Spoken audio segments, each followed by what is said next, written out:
बेंगलुरु के एक घर से गुरुवार देर रात को बिस्तर के नीचे 22 बक्सों में भरे 42 करोड़ रुपए से अधिक की नकदी छिपी हुई मिली है। यह नकदी एक पूर्व महिला पार्षद और उसके पति पर आयकर छापे के बाद बरामद की गई थी। तेलंगाना के वित्त मंत्री हरीश राव ने अब इस बरामदगी को अपने राज्य में चुनावी फंडिंग से जोड़ा है। भारत राष्ट्र समिति के नेता ने शुक्रवार को दावा किया कि यह राशि तेलंगाना टैक्स के नाम पर बिल्डरों, स्वर्ण व्यवसायियों और ठेकेदारों से एकत्र की गई थी और राज्य में कांग्रेस के चुनाव अभियान के वित्त पोषण के लिए पड़ोसी राज्य से भेजे गए 1500 करोड़ रुपए का हिस्सा थी। हरीश राव ने आरोप लगाया, वे चुनाव जीतने के लिए तेलंगाना में पैसा लगाने की कोशिश कर रहे हैं, यहाँ तक कि वे टिकट भी बेच रहे हैं, लेकिन वे यहाँ जीतेंगे नहीं। बीआरएस के कार्यकारी अध्यक्ष केटी रामा राव ने यह भी आरोप लगाया कि कांग्रेस आगामी विधानसभा चुनावों में वोट खरीदने के लिए तेलंगाना में करोड़ों रुपए खर्च कर रही है।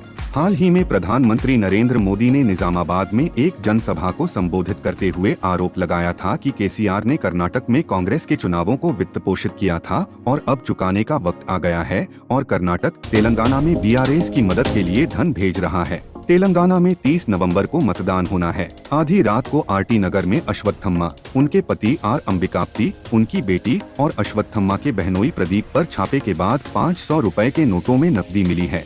आर अंबिकाप्ती बृहत बेंगलुरु महानगर पालिका कॉन्ट्रैक्टर्स एसोसिएशन के उपाध्यक्ष हैं, जिन्होंने पिछली भाजपा सरकार पर सार्वजनिक परियोजनाओं पर 40% कमीशन लेने का आरोप लगाया था। कथित तौर पर यह पैसा बेंगलुरु से चेन्नई होते हुए हैदराबाद लाया जाना था। कथित तौर पर आयकर अधिकारियों को एक गुप्त सूचना मिली थी, जिसके बाद पिछले कुछ दिनों में छापेमारी की गई। अश्वत्थम्मा जाहिर तौर पर पूर्व कांग्रेस विधायक अखंड श्रीनिवास मूर्ति की बड़ी बहन है। भाजपा विधायक मुनिरत्ना ने अंबिकाप्ती के खिलाफ मानहानि का मुकदमा दायर किया था, जिन्होंने उन पर कमीशन मांगने का आरोप लगाया था। कॉन्ट्रैक्टर्स एसोसिएशन कर्नाटक के अध्यक्ष डी केम्पन्ना ने छापेमारी पर प्रतिक्रिया व्यक्त करते हुए कहा, उन्होंने पिछले 8 सालों से कोई काम नहीं किया है। मुझे मेरी पत्नी का फोन आया था कि अंबिकाप्ती और उनके रिश्तेदारों के घर छापा मारा गया। ठेकेदार होने के अलावा उनके पास कई अन्य काम भी हैं। उन्होंने कहा, मुझे उस चीज के बारे में टिप्पणी नहीं करनी चाहिए जिसके बारे में मैं नहीं जानता। अगर रकम उसके रिश्तेदारों के घर से मिली है तो कानून को अपना काम करने दें। कर्नाटक स्टेट कॉन्ट्रैक्टर्स एसोसिएशन ने सभी सार्वजनिक परियोजनाओं में 40% कमीशन लिए जाने के बारे में प्रधानमंत्री और तत्कालीन मुख्यमंत्री को पत्र लिखा था। पिछले महीने ही कर्नाटक सरकार ने राज्य में पिछली भाजपा नीति सरकार के दौरान सार्वजनिक परियोजनाओं के लिए 40% कमीशन की मांग के आरोपों की न्यायिक जाँच का आदेश दिया था।